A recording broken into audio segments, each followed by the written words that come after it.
What is expensive to you whenever someone implies that something might be out of your financial range?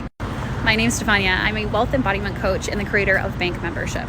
But more importantly than both of those things, on TikTok, I share how to incorporate your nervous system into the acquisition of your innate wealth. And the question that I asked is one of the major ones. And I'm going to give you some personal examples to show how this works in real life. So 2 years ago, I was diagnosed with precancerous cells on my cervix. And thank you to the panorama the last 2 years, it was next to impossible for me to get in with a doctor. Now, on top of that, I've moved from British Columbia to Quebec and still don't have a family doctor. While being Canadian, we do have access to universal health care. When we move provinces, we have to reapply to the province that manages it. And my application for provincial health care is going to take another 60 days. I am an anxious cucumber, and I do not do well with not having answers when it comes to my health.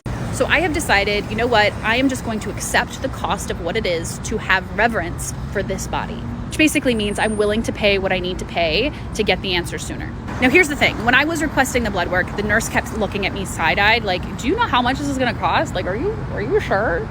Knowing that I didn't have provincial health care yet, meaning I'm going to front all of the costs for my blood work. So I asked her, I was like, well, what do you think it's going to be? And she's like, $500 to $600. So I was like, oh, so not $1,000. Again, she looked at me like I was nuts.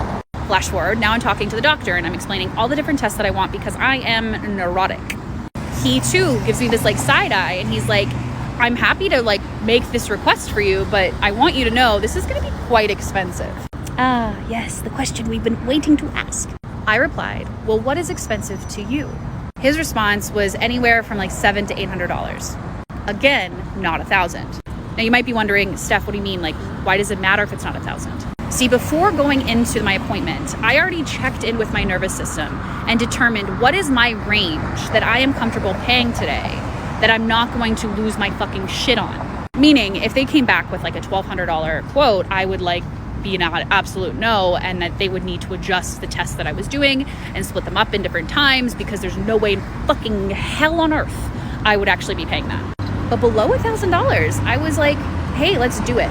I often tell people that their nervous system is their wallet because if you're not checking in with your nervous system before you do anything, there's a strong likelihood that A, you may feel deeply uncomfortable with the amount that you've been quoted and override yourself anyways, or B, undercut what your actual range is and not actually get all the things that you deeply want and desire. So the next time someone tells you that something's expensive, make sure you ask,